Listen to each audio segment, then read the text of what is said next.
Hi guys. So இன்னைக்கு நம்ம என்ன பார்க்க போகிறோம்னா மட்டன் பிரியாணி செய்ய போகிறோம். வீடியோக்குள்ளே போகிற மாதிரி லைக் பண்ணிக்கோங்க, ஷேர் பண்ணிக்கோங்க, கமெண்ட் பண்ணிக்கோங்க. ஸோ பிரியாணி செய்கிறதுக்கு தேவையான பொருட்கள் பார்க்கலாம். முதல்ல வந்துட்டு இஞ்சி பூண்டு மல்லிலாம் அரைச்சி நாங்கள் வச்சுருக்கோம். அப்புறம் உப்பு, கொத்தமல்லி, புதினா, அப்புறம் மட்டன் மசாலா, தனி மிளகாய்த்தூள், அப்புறம் மல்லித்தூள், பிரியாணிக்கு அரிசி ஊற வச்சுருக்கோம், சீரக சம்பா அரிசி, அப்புறம் மட்டன் வேக வச்சு எடுத்துருக்கோம். அதுக்கப்புறம் தக்காளி, 2 பச்சை மிளகாய், வெங்காயம். இதுதான் தேவையான பொருட்கள். வாங்க இப்போ செய்ய ஆரம்பிக்கலாம். முதல்ல சட்டி நம்ம இப்போ சட்டி ஆன் பண்ணியாச்சு. நம்ம இப்போ பாத்திரம் வச்சுக்கலாம். இப்போ சட்டி காஞ்சோடனே நம்ம வந்துட்டு எண்ணெய் ஊற்றிக்கலாம். நான் வந்துட்டு ஒரு 3 டீஸ்பூன் அளவுக்கு ஊற்றிக்கிறேன் எண்ணெய்.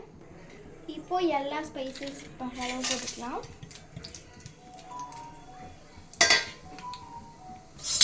அதுக்கப்புறம் நம்ம கட் பண்ணி வச்சுருக்கோம் ஆனியன் போட்டுக்கலாம்.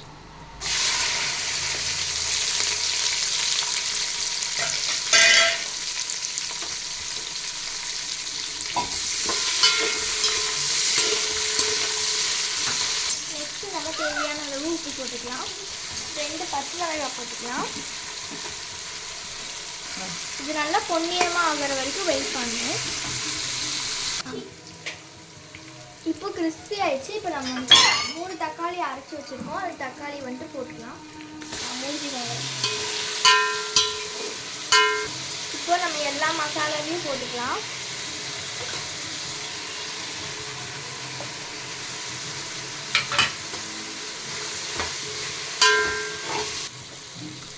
நெக்ஸ்ட் நம்ம அரைச்சி வச்ச பேஸ்ட்டையும் போட்டுக்கலாம்.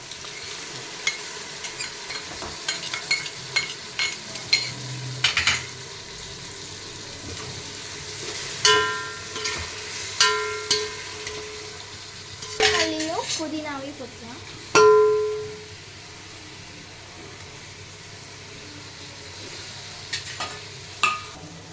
இப்போ நம்ம வேக வச்ச கறியை வந்துட்டு போட்டுக்கலாம். இது கூட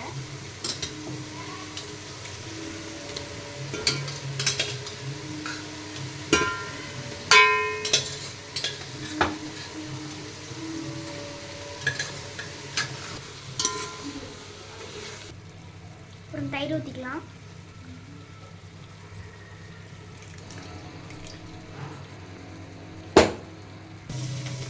ஓகே, இப்போ வந்துட்டு நம்ம தண்ணி நல்லா கொதிச்சு வச்சு இப்போ வந்துட்டு அரிசி போட்டுக்கலாம்.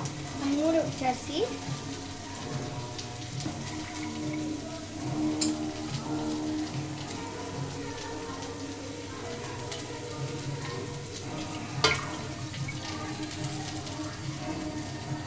இந்த மாதிரி ஸ்டேஜில் மட்டும் நம்ம தம் போடணும். அதுக்காக மேலே ஒரு வச்சுக்கோங்க. அதுக்கப்புறம் கல் வச்சுக்கலாம். அவ்வளோதான். இப்போ வந்துட்டு பார்த்தீங்கன்னா பிரியாணி வந்துட்டு ரெடி ஆயிடுச்சு.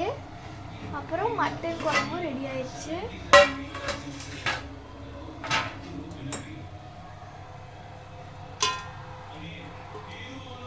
பாருங்கள், சூப்பராக ரெடி ஆயிடுச்சு.